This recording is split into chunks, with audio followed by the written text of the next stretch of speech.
नमस्कार दोस्तों, स्वागत है आप सभी का प्रयास कोचिंग क्लासेस में। क्षमा चाहेंगे, हम लोग कुछ दिन से वीडियो नहीं बना पा रहे थे क्योंकि थोड़ा कुछ तकनीकी कारण थे। अब उनको सॉल्व कर लिया गया उन प्रॉब्लम्स को, और अब हम आगे बढ़ते हैं। हम लोग पढ़ रहे थे भारत का भूगोल, और भारत के भूगोल में हमने अभी तक इंट्रोडक्शन, भारत का भौगोलिक विभाजन और भारत के अपवाह तंत्र को समाप्त किया। अब भारत के अपवाह तंत्र को समाप्त करने के पश्चात बारी आती है भारत की नदी परियोजनाओं की।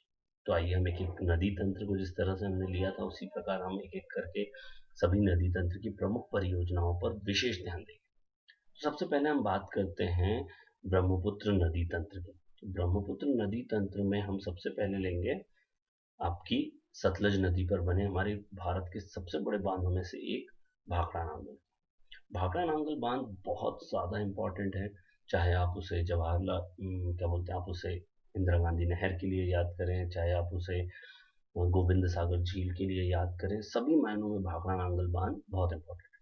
बट अगर कंपटीशन एग्जाम्स की बात करें तो यहाँ आपको सतलज को ध्यान रखना है और यहाँ राज्य पंजाब को आपको याद रखना है।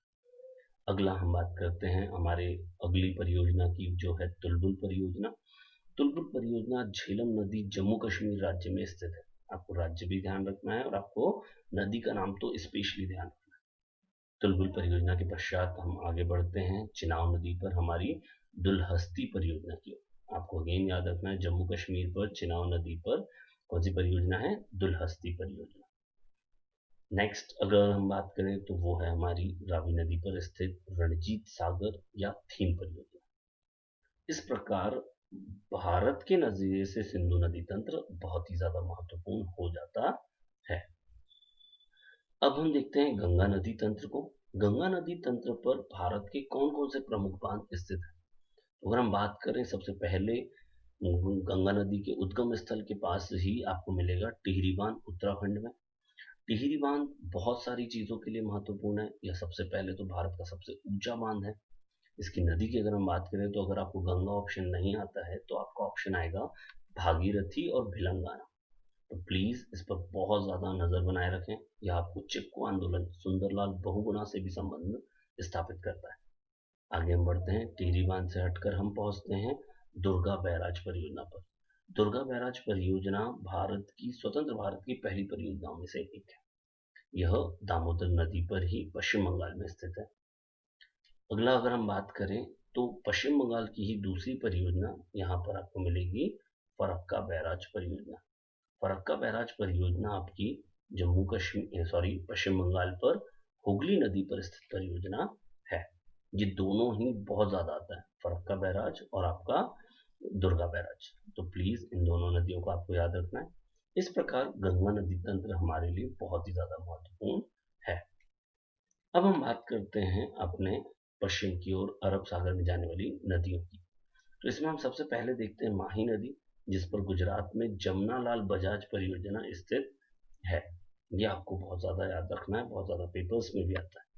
नेक्स्ट अगर हम बात करें सरदार सरोवर परियोजना, जो कि गुजरात में स्थित है, नर्मदा नदी पर स्थित सबसे बड़ी परियोजनाओं में से। इसके अलावा मध्य प्रदेश की नर्मदा नदी पर आने वाली परियोजनाओं को हम मध्य प्रदेश में अध्ययन करेंगे। तब हम वहां पर ताप्ती को भी देखेंगे और वहां पर हम नर्मदा को भी देखेंगे। आगे बढ़ते हैं हम लोग दक्षिण भारत की परियोजनाएं। यह भी परीक्षाओं में बहुत ज्यादा महत्वपूर्ण है। सबसे पहले हम बात करते हैं जायकावाड़ी परियोजना, जो कि गोदावरी नदी पर महाराष्ट्र में स्थित है। इसलिए जायकावाड़ी परियोजना बहुत ज्यादा महत्वपूर्ण हो जाती है। गोदावरी आपको याद आ रहा होगा कि यह दक्षिण भारत की सबसे लंबी नदी है। अगला हम देखें, कृष्णा नदी पर दो परियोजनाएं हैं, दोनों ही बहुत ही ज्यादा महत्वपूर्ण है। एक आपकी नागार्जुन सागर परियोजना और दूसरी आपकी अलमाटी बांध। अलमाटी बांध आजकल अभी 2019 के बाद बहुत ज्यादा पेपरों में आया है। उसके बाद हम बात करते हैं हमारी मैटूर बांध, जो कि कावेरी नदी पर स्थित है। तो आपको यह भी याद रखना है। इसके पश्चात सभी बहुत अच्छे से जानते हैं भारत के सबसे बड़े बांध की, और वो है हीराकुंड बांध। आपको हीराकुंड बांध महानदी में उड़ीसा में आपको ध्यान रखना है। और ये सभी प्रमुख परियोजनाओं को आप या तो मैपिंग, जिस प्रकार से हमने मैपिंग किया आप उस तरीके से मैपिंग कर सकते हैं, या फिर आप एक फ्लो चार्ट बनाइए, उसमें 3 कॉलम रखिए, एक साइड डैम, बीच में राज्य, तीसरे साइड नदी। इस प्रकार आप अपने नोट्स को प्रिपेयर कर सकते हैं। तो प्लीज़ इन सबको तैयार रखिए। आज आपका यहाँ पर नदी तंत्र और उसकी परियोजनाएं समाप्त होती हैं। कल से हम वन शुरू करेंगे। All the best.